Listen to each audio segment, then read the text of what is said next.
Look at this. Look at this. People actually believe that there is a car floating around out in space. Well, I think it looks so ridiculous and impossible. And you can tell it's real because it looks so fake, honestly. We'd have way better CGI if it was fake. This is live on the air, okay? I'm going to zoom in on the Earth in Photoshop. You see the Earth? Okay, I'm going to go to Image, Adjust, Levels, and I'm going to bring the levels up. Uh-oh. What is that? Why is there a square box around the Earth?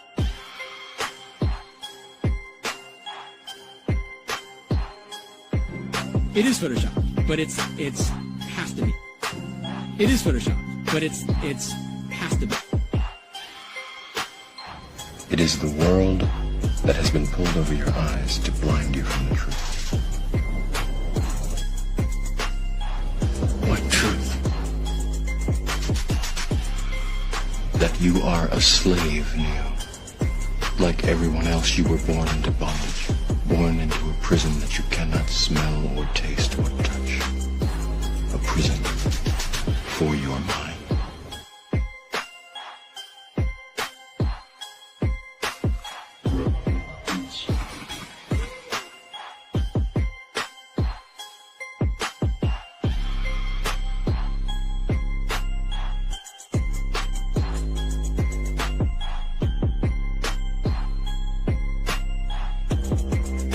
So let's use this model of the Earth.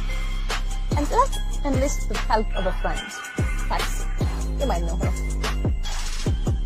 Next segment, I'm going to show you how NASA grabs objects in 3D space, rotates them around, manipulates them. They can do this with water, with cloth, anything. And the cool thing about it is we can take what they're doing, what they're seeing with their contact virtual reality augmented lenses and put that on a separate video layer live.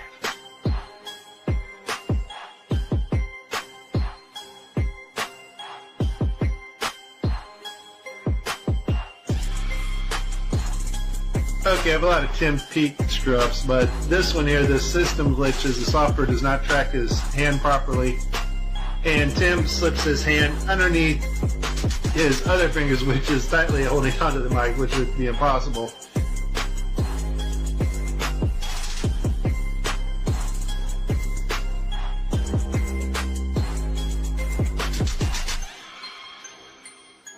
You can tell it's real because it looks so fake, honestly. We'd have way better CGI if it was fake.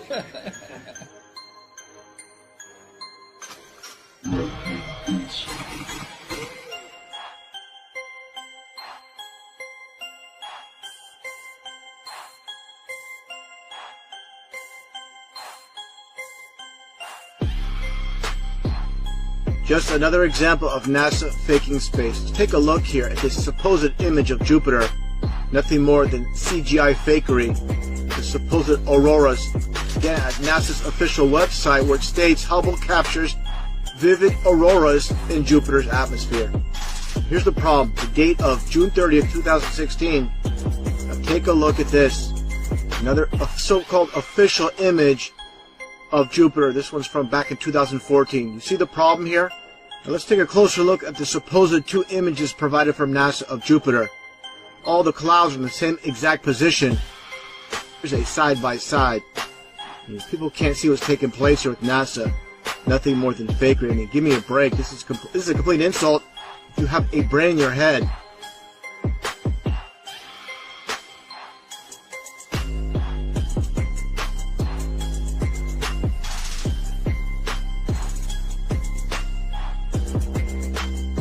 Like you're in a studio, maybe in Omaha, Nebraska or something. The shot is so clear. Is this a hoax? Are you really in space still?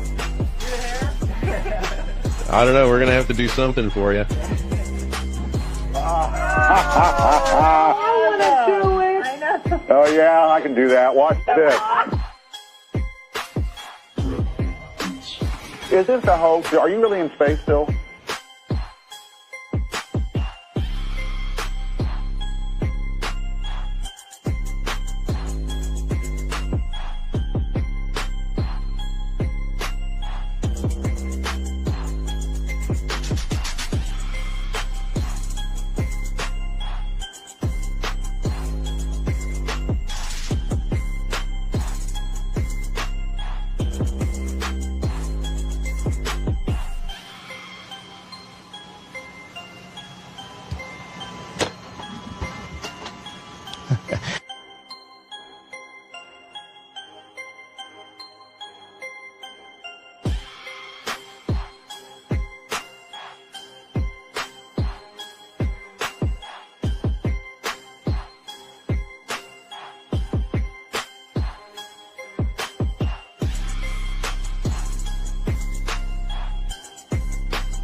Can you do a somersault right now?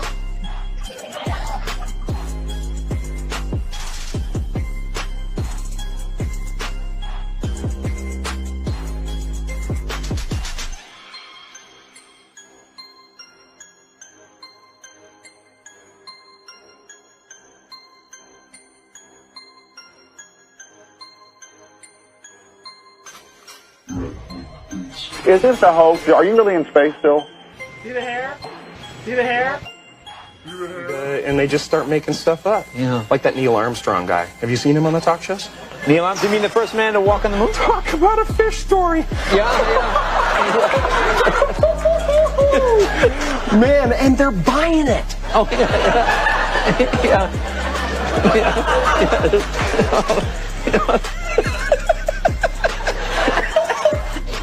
So many times during spacewalks outside the International Space Station, we can see air bubbles rising up. Can you touch on how there are air bubbles in space? Can you be more specific? Air bubbles?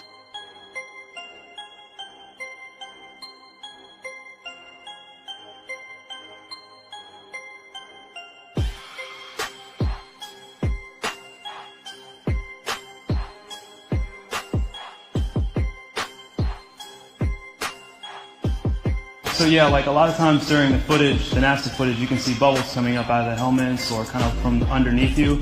How do you explain bubbles in space?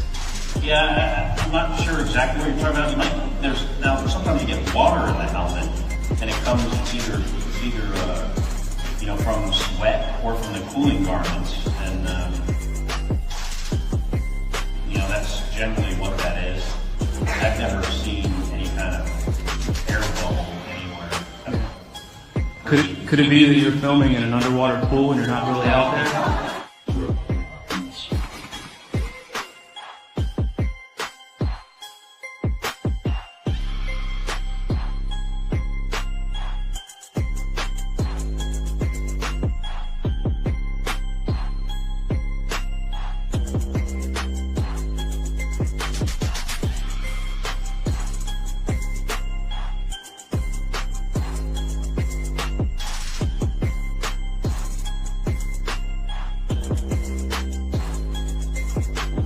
Let me tell you why you're here. You're here because you know something. What you know you can't explain, but you feel it. You felt it your entire life, that there's something wrong with the world. You don't know what it is, but it's there, like a splinter in your mind, driving you mad. You're a coward and a liar and a thief.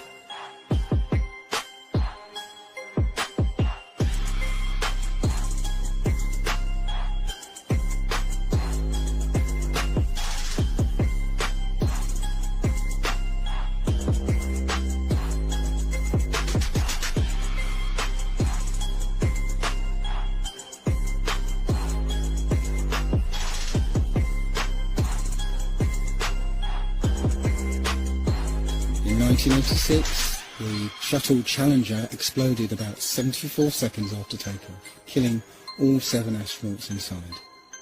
Or did it? It turns out that 6 of the 7 are still alive and kicking today. Ellison Onizuka, claims to be his identical twin brother, Claude. Yeah, I've got an identical twin brother, Claude, too. The Challenger pilot, Mickey Smith, hasn't even bothered changing his name. He's now Professor Michael J. Smith of University of Wisconsin. Now, Krista McAuliffe was a bit of a sneaky one. She was the Challenger payload specialist, quite famous for being a teacher. It turns out, during her astronaut days, she was using her middle name, Krista. And now she goes by her first name, Sharon. The Challenger commander, Francis Richard Scobie, is now Dick Scobie, which sounds like a rather unpleasant disease. Judith Resnick, the Challenger mission specialist, again hasn't even bothered changing her name. She's a professor at Yale Law. And finally, Ronald McNair, another Challenger mission specialist, claims to be his identical twin brother, Carl McNair.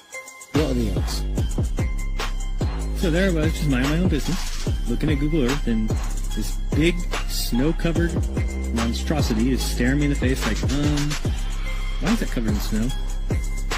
So I keep digging a little bit deeper, and I finally get underneath this cloud cover here, and a few images pop up. And I say, oh, images, what are they? Well, this is what you got, which I'm sure that looks familiar to you, right? Looks just like the pictures they give us of Mars. So I'm just kind of creeping around here and definitely noticing the same kind of undulation changes and same kind of rock, same kind of dirt. The only thing that's missing is that nice little red tint that they pay somebody $150,000 a year to put on there. So I'll keep kind of going through here and see if it... What the...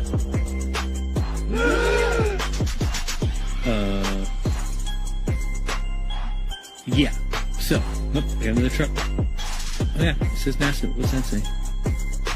Mars Project? I think I found out where Mars is, guys. At some point in the future, we're going to look back and say, how did we do it without space? The kinds of technologies that we're testing out on Space Station are definitely helping us with our goals of going beyond low Earth orbit. Early in the next decade, a set of crewed flights will test and prove the systems required for exploration beyond low Earth orbit. Right now, we only can fly in Earth orbit. That's the farthest that we can go. And this new system that we're building is going to allow us to go beyond and hopefully take humans into the solar system to explore.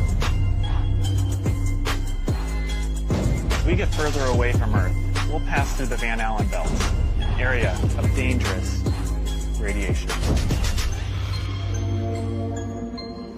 We must solve these challenges before we send people through this region of space.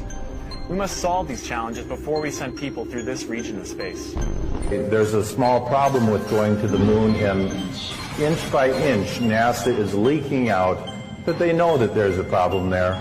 It's called the Van Allen belts, high radiation belts of charged particles around Earth, and we don't know how to get through them, they say. Well, isn't that interesting, because there sure didn't seem to be a problem back in 1969. The moon landing stopped in 1972 and we haven't been back. We haven't been beyond the Van Allen belts. NASA admitted that it had lost the original footage of man's first steps on the moon. Go to YouTube and watch A Funny Thing Happened on the Way to the Moon. It contains newly discovered evidence, which is part of the missing tapes, of outtakes from the first mission to the moon, of them falsifying a shot of being halfway to the moon. For NASA to come out and say that all the tapes were erased, I mean, it's incredible. Geraldo, this isn't just one tape.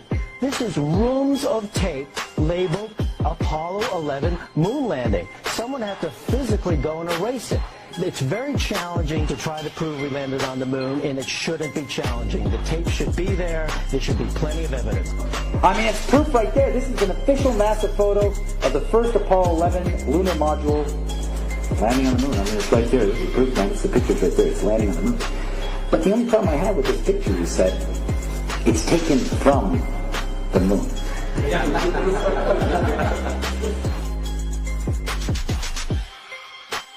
People who believe they saw the landing on the moon because they heard it on the radio.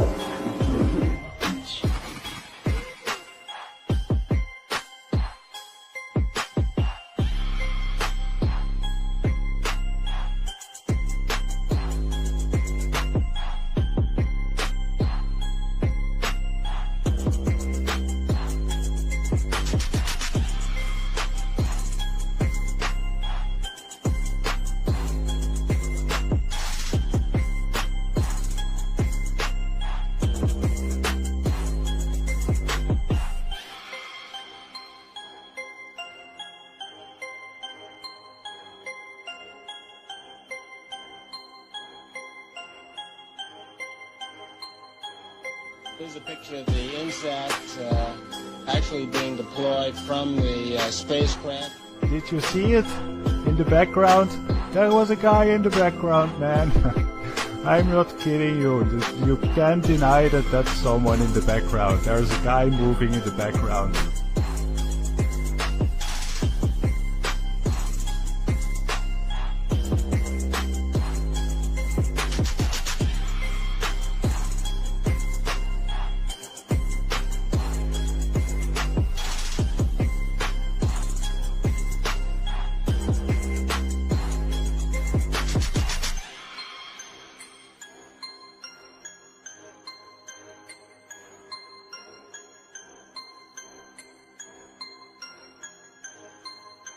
And I'll tell you, just if nothing else, here's why you can tell they're not fake.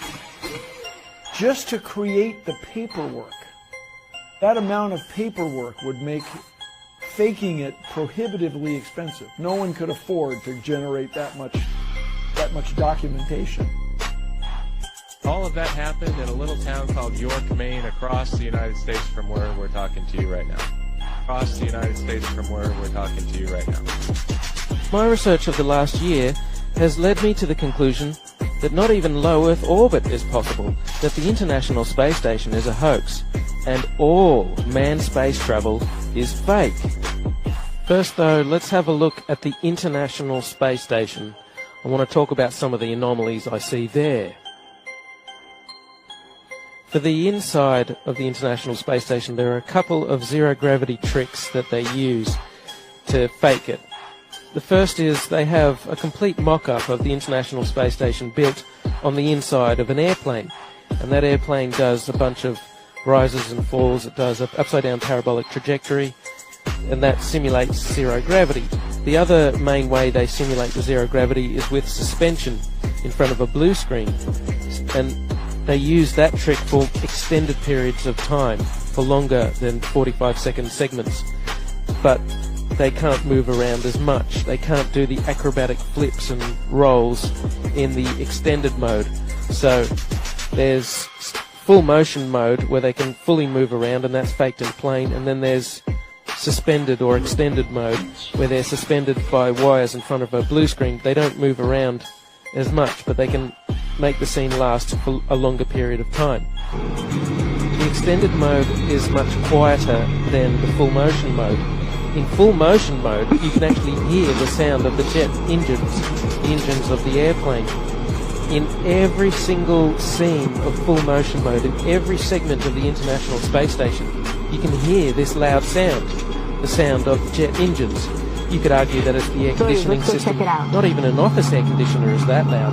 And why is there a loud sound in every segment of the International Space Station?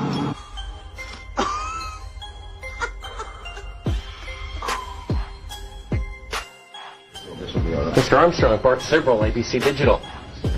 Wanted to give you the opportunity to swear on the Bible that you walked on the moon. Will you put your left hand on the Bible and swear to God that you walked on the moon? You have $5,000 cash. You can give it to charity if you swear on the Bible that you walked on the moon. I have the tape. It'd be fine. Why don't you swear to... Why not? Why won't you do it?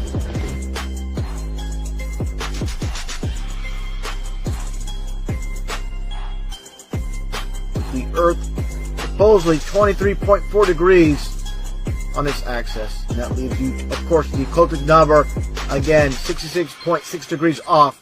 Well, Earth is supposedly orbiting around the sun at 66,600 miles an hour.